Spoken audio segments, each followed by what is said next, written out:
Okay, let's start this. So I hope you can all see the slide. The title is Sbervincible. I want to say hi to all of you from Melbourne. Melbourne is the city where I've been living for 9 years now. But maybe, as you can guess from my accent, I'm not originally from Melbourne. I'm from France. I grew up in Paris, but I've been calling Melbourne home for 9 years. Very beautiful city. Now we're going to have the title for the longest lockdown since the beginning of COVID. So the city with the longest lockdown. Hence the COVID haircut that I have today, because I haven't seen a hairdresser in 4 months now. So I hope you'll apologies for that, but I hope it won't spoil your fun with this presentation and your enjoyment of this presentation. So again, my name is Fred Etьемblь. I'm an executive advisor on strategy and innovation. I work with leaders and I help them develop what I call an innovation ecosystem to take a wider view of how to develop innovation within an organization. So how to nurture the right culture for innovation to strive, how to bring more projects, more ambition in their innovation portfolio. I've been doing that for a long time, and lately I've been working with various sectors who have big change on the horizon. So actually I've done quite a lot of work in the banking sector, also insurance, but also I'm working with a top 5 pharmaceutical company, helping them bring their drugs and treatments to emerging markets. And I'm also doing work in the energy sector. So a lot of sectors with a lot of change ahead. I'm also the co-author of this book called The Invincible Company. You have the Russian cover of the book here. And with my co-author, Alex Osterwalder, Yves Pigneur, and Alan Smith, we've been selected for the Strategy Award from Thinkers 50 for our contribution to the field with the Invincible Company. So I'll talk a bit more about some of the ideas from the Invincible Company in that talk. So, as I said, I work with leaders, and when we work with leaders, basically we're helping them tackle what I call the ultimate 21st century challenge. And what is this challenge? It's the challenge to achieve what we call an ambidextrous organization. So what is an ambidextrous organization? It's an organization that is as good, as ambitious, as efficient, running their existing business or businesses as they are exploring new ideas for future products, future services, or entire new business models. And that is really, really hard to do, to become ambidextrous. And that's the reason why we wrote that book, The Invincible Company, to give leaders the guide on how to use corporate innovation to bring and build long-term resilience in their organization. And when we start that work with organizations about how to build that long-term resilience, I like to start with 3 fundamental ideas. And I say, okay, that's before we do the work, we need to align on 3 fundamental ideas. And if there is no alignment among leaders, among all the employees around those ideas, it's not worth trying to develop that innovation capability.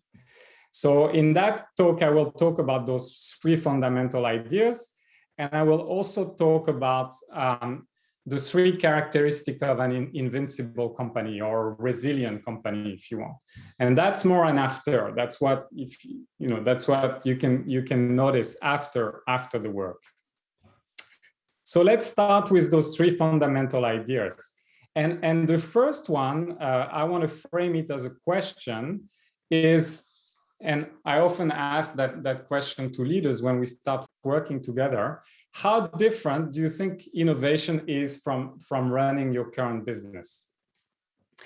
And to think about this question, we use that framework that I like a lot called the explore and exploit framework. And we say, actually, things on both hands of this framework, on both hands of this continuum, are really, really different. Like on the exploit side of the continuum, it's all about managing the existing business or businesses. So it's about efficiency, it's about growth, growing the business. But on the other end, on the explore side, it's about creating something new. It's a search process, new product, new service, or entirely new business model. So the focus is completely different. And the key difference as well is in terms of uncertainty. And sometimes this can be tricky to accept or to understand. But on the exploit side, we say actually uncertainty is low. Doesn't mean that things are not complicated. I mean, it's really complicated to run a successful business and improve it continuously and grow it. But to a certain extent, you know your customers, your industry, your products, the rules of the game, a lot. And that means that uncertainty is relatively low. On the other side, on the explore side, then if you're exploring ideas that are radical for you, maybe servicing new customers that you're not servicing today, then you don't know anything. Everything, the uncertainty is at its maximum. And that creates a very different dynamics. The first thing it changes is the way you invest money. When you're on the exploit side, given the low uncertainty, you can make bets and expect a return.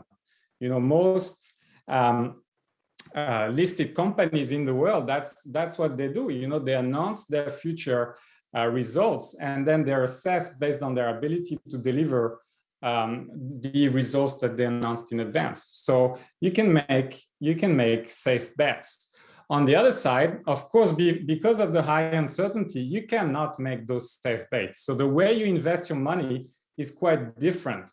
You invest more like the venture capitalist world. So a lot of small bets, and you accept that most of those bets, on most of those bets, you will lose your investment. You will lose everything.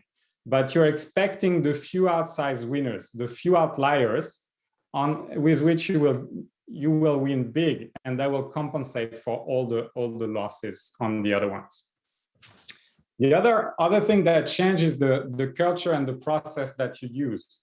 So on the exploit side, maybe not at Sbere, but on the exploit side, what we see very often is linear execution.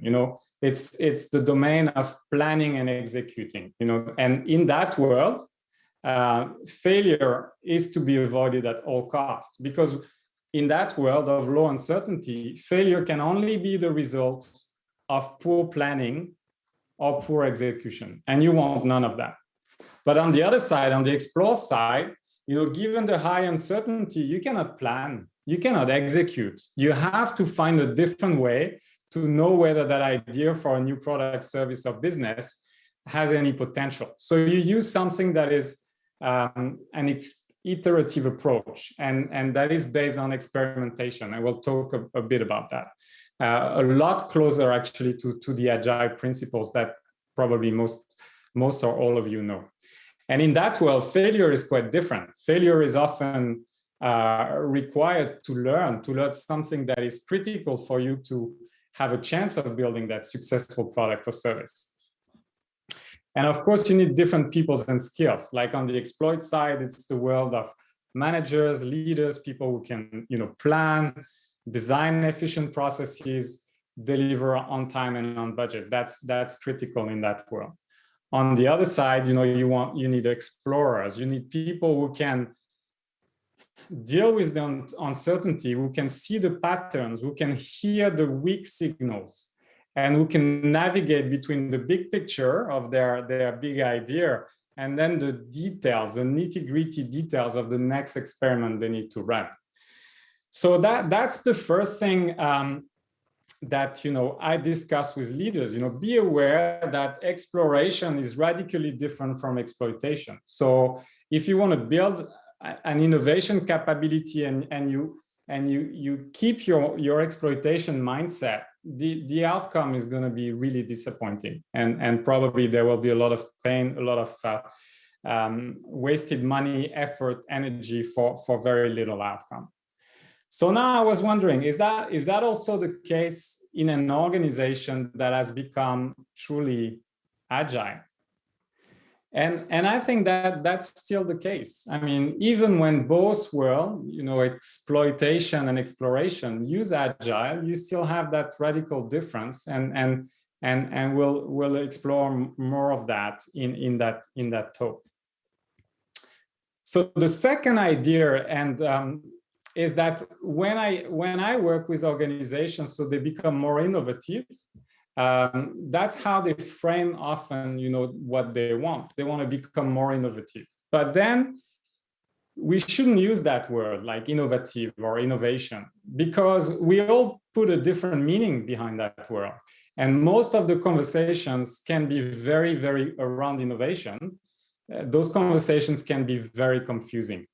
So the second question that I use with leaders when we start that work is, what type of innovation are you after? And we should never allow ourselves to talk about innovation, but we should go to the next level of details, next categorization of innovation. And typically, I think if you start with categorizing 3 types of innovation, you already bring a lot of clarity to most of the discussions around innovation, and then you can also clarify the goal. So what are those 3 types of innovation? Quite close to your core business, quite close to this exploit end of the continuum, you have what we call efficiency innovation. It's about improving your processes, improving your existing business model, refining your existing products and services, maybe small tweaks, small improvements, incremental changes. Then in the middle, you have what we call sustaining innovation, where you replace and extend your existing product and services. It's the next generation of your product and services. And maybe, you're also using new channels. We've seen a lot of that in the last few years. With digital, like opening a digital channel, creating a digital experience for our customers. That would go in that category. And also in that category, going in, expanding in new geographies. And the last type of innovation that we talk about is transformative innovation, the one that is the more on the left side, the more on the explore side. And it's about new business model, new products and services for new customer segments. And that create entirely new growth engines for the organizations, new revenue streams, new growth engines in areas that the organization was not previously operating in.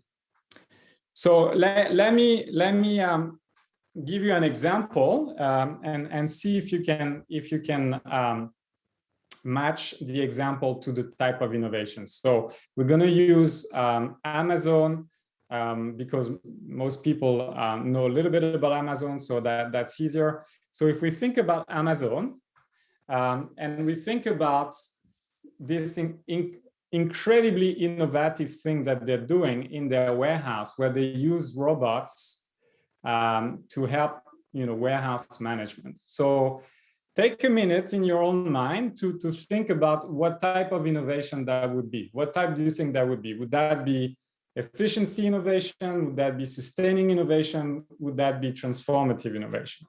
I'll just pause, 4 or 5 seconds. Think about which type of innovation you think that would be, and then I'll tell you what I think.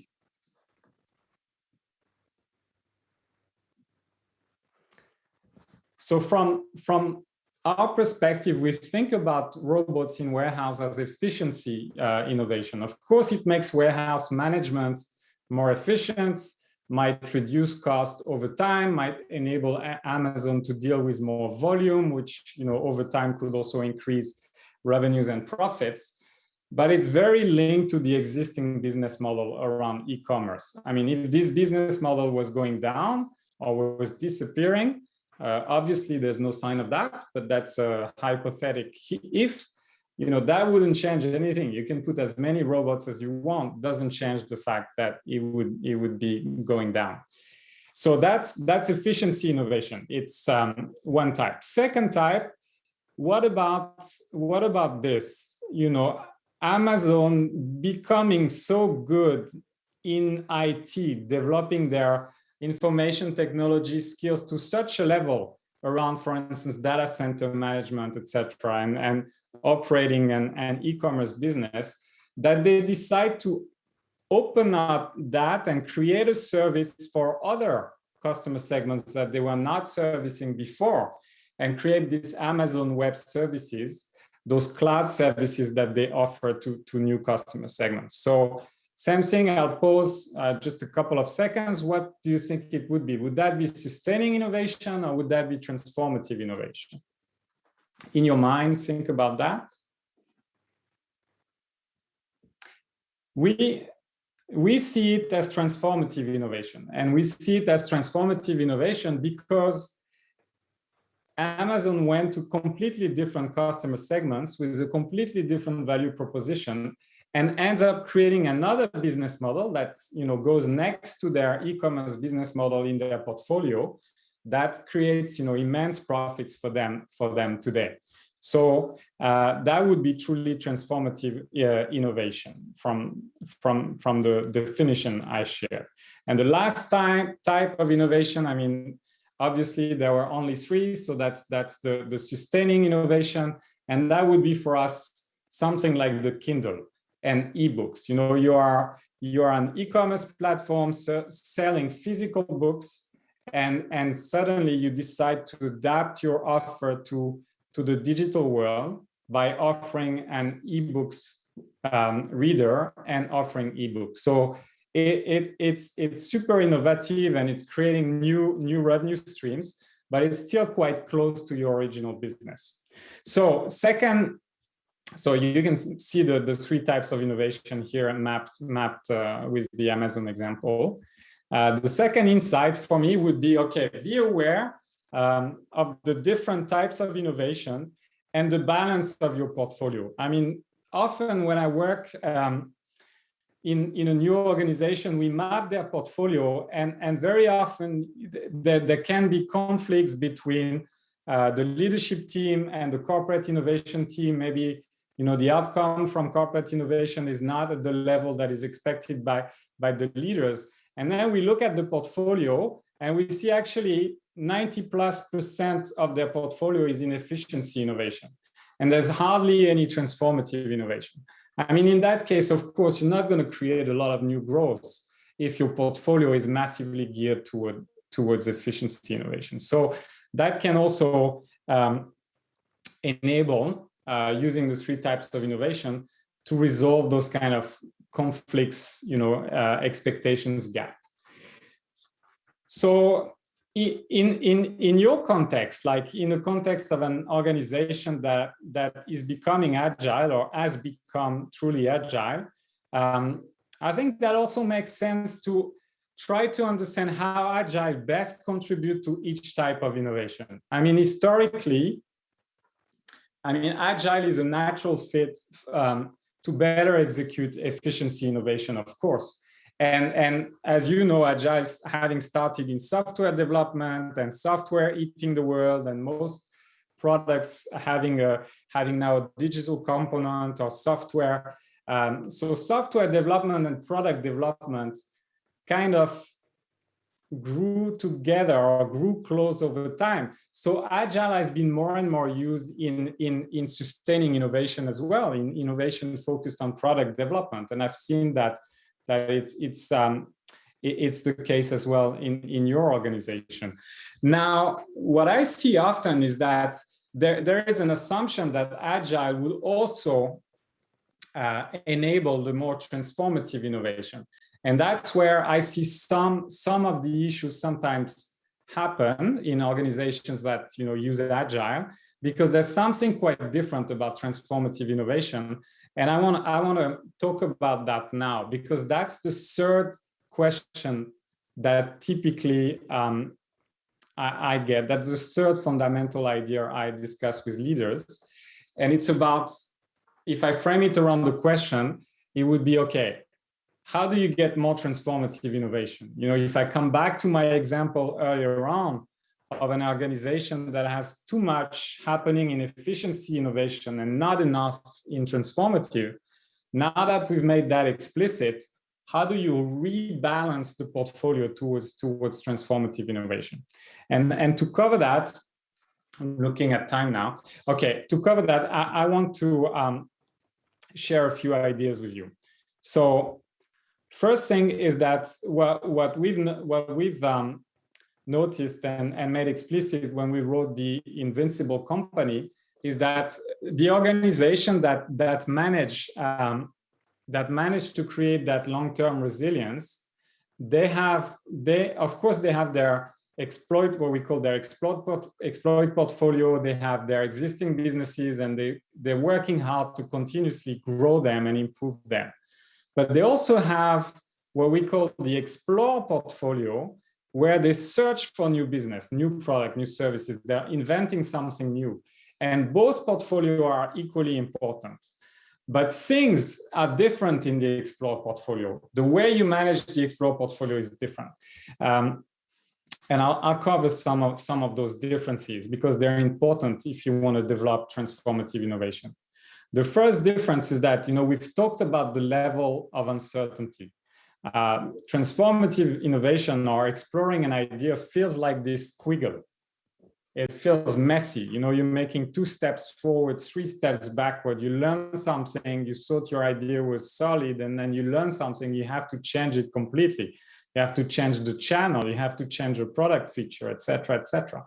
So it's a messy journey. And the way you can progress through the squiggle and de-risk your idea is by using this iterative approach, this double loop of business design and then testing. So I'm ideating and making my idea explicit. Then I build a business prototype. Then I assess the quality of this prototype. Is it good enough? Can I improve it, etc.? Then once I'm ready, I go and as soon as possible, I test this outside of the building. I test that on the market. So what are the critical hypotheses that need to be true for my business idea to work? Then, once I've made those hypotheses explicit, I'm going to run experiments to learn whether they're true or not. From those experiments, I'm going to learn whether they're true or not, and then I'm going to make the next decision. Should I keep going? Should I stop that idea, etc., etc.? So we use this iterative approach, and that's very aligned with some of the principles of Agile around, empiricism, experimentation, the focus on learning, etc., etc. So that shouldn't come as a surprise to you. Second thing, the actions you take are quite different. When you work on the idea first, then every time you test something, you progress, you have to make the decision, okay, should I keep going or stop? If you decide to keep going because the results of your test go in the direction that you expected, that you persevere. But very often you're gonna have to pivot. There's something that you learn from your testing that makes you change something in the design of your business model or of your business idea. And more often than not, you're going to have to retire your idea, or your project. You thought there was potential, you tested it, and there's no potential. And the right thing to do is to retire the idea. And of course, you're going through all of this in the hope that you are going to be able to transfer some of those to the market, to your exploit. They're going to become your next successful product, service, or business. Typically, we organize this process around time box, and we align funding with the time box of discovery. discovery phase that's quite short with very limited funding, validation phase for ideas that have proven progress in discovery, and validation phase is a bit longer with a bit more funding. And then for those ideas that survive validation, then acceleration phase, which can be much longer with even more funding. So until here, typically when I talk about that, everyone's aligned, especially for you. You should be pretty aligned with all of this, if you're following some of those agile principles. One thing that always comes as a surprise, and that's the moment where sometimes we start having some aha moments, is how many, it's around volume. So if I ask you this question, how many innovation projects does it take to produce a mega success, like one more successful product, service, or business in the portfolio of Sbere? How many innovation projects do you think you need to invest in? And when I say invest, I'm not saying, okay, small investment like a few an afternoon moving post-it in a workshop, but already something quite significant, like around 7 million rubles or 100,000 US dollars. So how many do you think you would need? And to answer that question, we're going to do a quick poll. And the options, and we're going to use Menti. So if you have your mobile phone handy, or if you can open another browser, if you could go to menti.com and use that code 766794, you should be able to see that question, and you should be able to vote on that question. So how many projects do you think it takes to produce a mega success? Only one, because you can predict the future and you're only going to invest in the winner, or you need to go to 10, 25, 50, 100, 250, 1,000. 1,000 would be an investment of 100 million US dollars, probably billions of rubles.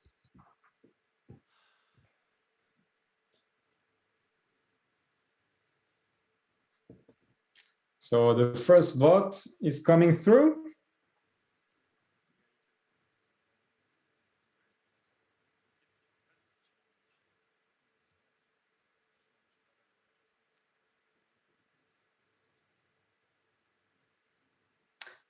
Let's take a few more seconds.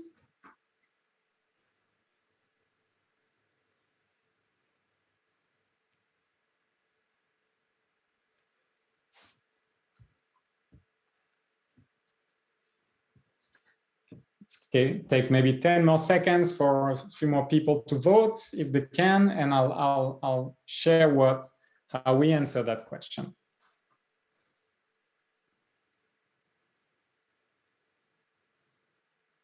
So your answers are quite balanced, actually.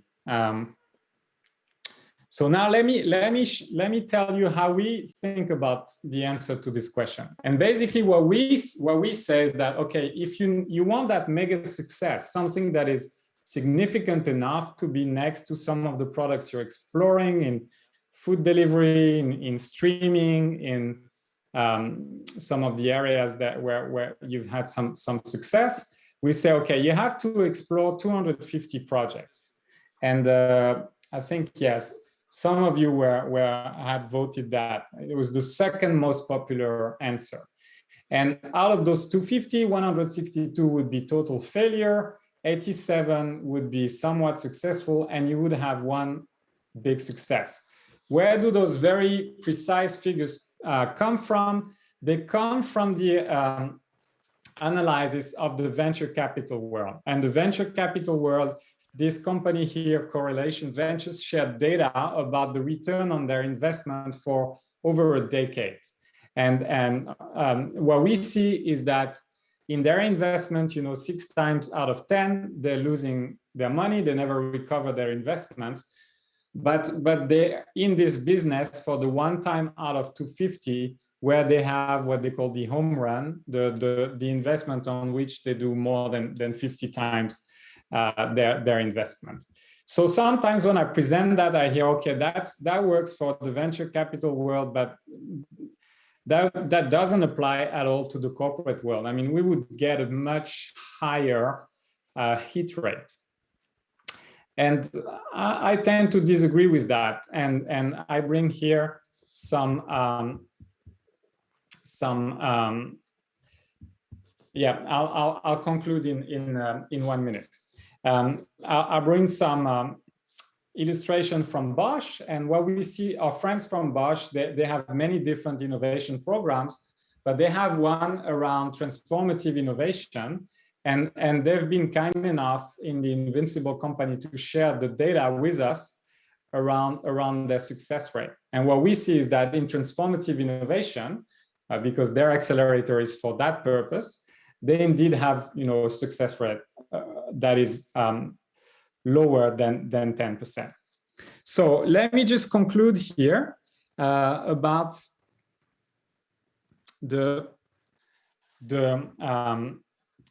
conclusion from this third idea. And this third idea is you can pick the winners, you know, in transformative innovation. When you go into that uncertain space, new product ideas, new service for customers you're not servicing today, can pick the winners without investing in the losers. Or another way we say that is that transformative innovation is a volume game.